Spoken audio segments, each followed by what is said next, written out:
গ্রামের বউদের মতো আজ অনেক কাজ করলাম, মাটির চুলো বানালাম, রান্না করলাম, আরো অনেক কিছু। হ্যালো এভরিওয়ান, আসসালামু আলাইকুম। আজ আমরা অনেক সকাল সকাল ঘুম থেকে উঠে পড়ছি আর জামাইয়ের জন্য নাস্তা নিয়ে যাচ্ছি। এমনিতে সকালবেলা আমার শাশুড়ি মায়ের নাস্তা দেয়, বাট গ্রামে এসেছি যেহেতু তাই আমি নিয়ে এসেছি। নাস্তায় ছিল পাউরুটি আর চা। নাদিম বলতেছে এগুলা দিয়ে কি নাস্তা করবো, আমি বললাম আপাতত এগুলা খাও, নাস্তা তৈরি করা হচ্ছে। ফুপ্পি আর ভাইপুতের কাজ দেখুন, তারা পাড়া ঘুরে চলে এসছে। এখন তো আমি সাফওয়ানকে দেখতেই পাই না, সব সময় শাশুড়ি মা কুমকুম ওকে নিয়ে ঘুরতে চলে যায়। এখন শুরু হবে আমার কাজ। আজকে আমি বানাবো মাটির চুলা। আমার অনেক বেশি শখ হয়েছে যে গ্রামে এসে মাটির চুলা বানাবো। প্রথমে মাটি নিয়ে চলে যাচ্ছি চুলা বানানোর জন্য। গ্রামের শীতকালে কিন্তু অনেকেই বাইরে মাটির চুলা করে, তাই আজকে আমরা এখানে বানাবো। এই যে অলরেডি কিন্তু আমি মাটির চুলার শেপটা বানিয়ে ফেলছি। এবার মাটি দিয়ে খালি জায়গাটা সুন্দরভাবে লেপে দিব। আমি কিন্তু চুলা বানাতে পারি না, কিন্তু আমাকে আন্টি আর মা সাহায্য করতেছিল।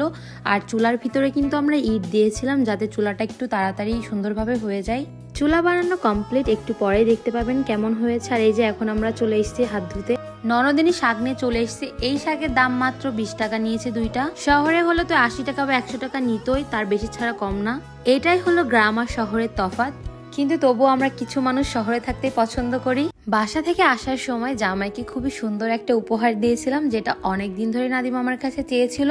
কিন্তু যেহেতু এখন আমার বেবি আছে, আমি চাইলেই যখন তখন শপিং এ যেতে পারি না, তাই অনলাইন থেকে অর্ডার করে দিছি। দেখি নাদিমের প্রোডাক্ট গুলো কেমন এসছে এবং ওর পছন্দ হয় কিনা। এখানে একটি হেডফোন ছিল, আরেকটি ছিল ডায়াবেটিস পরীক্ষা করার মেশিন। যে প্রোডাক্ট গুলো ছিল আমাদের জন্য অনেক বেশি গুরুত্বপূর্ণ।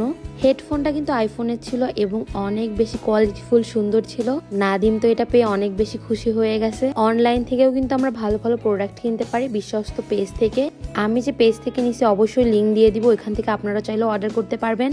অনেক বেশি কোয়ালিটিফুল প্যাকেজিং এবং জিনিসটা দেখেই বুঝতে পারছেন। এখন আনপ্যাক করব ডায়াবেটিস পরীক্ষা করার মেশিন। এটা কিন্তু যাদের ডায়াবেটিস আছে তাদের জন্য অনেক বেশি গুরুত্বপূর্ণ এবং ডায়াবেটিস আছে কিনা এটা চেক করার জন্য অনেক বেশি প্রয়োজন। আপনারা যারা চাচ্ছেন মোটামুটি ভালো একটি ডায়াবেটিস পরীক্ষা করার মেশিন, তারা কিন্তু এটা নিতে পারেন। প্রাইসও অনেক বেশি কম ছিল। ডায়াবেটিস পরীক্ষা করতে গেলে যেসব জিনিস প্রয়োজন এখানে সবকিছুই ছিল। আপনাদের জন্য দারুণ অফার আছে। যারা এইসব প্রোডাক্ট গুলো কিনবেন তারা পেয়ে যাবেন আতিফ আসলামের ফ্রি কনসার্ট দেখার টিকিট। মানে আপনারা ফ্রি টিকিট পেয়ে যাচ্ছেন এবং ওনার শো এনজয় করতে পারবেন। অফারটি থাকবে মাত্র 2 দিন, তাই দেরি না করে এখন অর্ডার করে দিন এবং ফ্রি টিকিট জিতে নিন। শাশুড়ি মাও দেখি মাছ কিনে নিয়ে চলে এসছে। দেখুন মাত্র 200 টাকা দিয়ে অনেকগুলো মাছ পেয়ে গেছে। মাছগুলো ছোট ছিল বাট খেতে অনেক বেশি মজা। এই যে আমার চুলো রেডি। এখন আমি চলে এসেছি মুখ কাটার জন্য। সুন্দরভাবে শেপ করে চুলার মুখটা কেটে নিলাম। এখন আমরা শাক বাছতে বসে গেছি। সবাই ভাবেন আমি অনেক কাজ চোর, কোনো কাজই করি না, কিন্তু দেখুন আমি অনেক বেশি কাজ করছি আজকে। গ্রামে কিন্তু অনেক শীতও পড়তেছিল আর কাজ করতে ভালোও লাগতেছিল। ফাইনালি আমার চুলাটা একদম পরিপূর্ণভাবে রেডি। মাশাআল্লাহ, দেখতে কিন্তু অনেক সুন্দর লাগতেছে। আর আমার ননদিনী তো অনেক অবাক হয়ে গেছে যে আমি এত সুন্দর চুলা বানিয়েছি। ক্রেডিটটা একা নিব না, মা এবং আমার একটা আন্টি আছে ওনাকেও দিব। ওনারা আমাকে অনেক সাহায্য করছে বানানোর জন্য। এখন চলে এসেছি চুলায় আগুন ধরিয়ে চুলাটা শুকানোর জন্য। আজকের ভিডিওটা এখানে শেষ করলাম। নেক্সট ভিডিওতে দেখতে পাবেন চুলায় কি কি রান্না করলাম। সবাই ভালো থাকবেন, আল্লাহ হাফেজ এবং আমাদের জন্য দোয়া করবেন।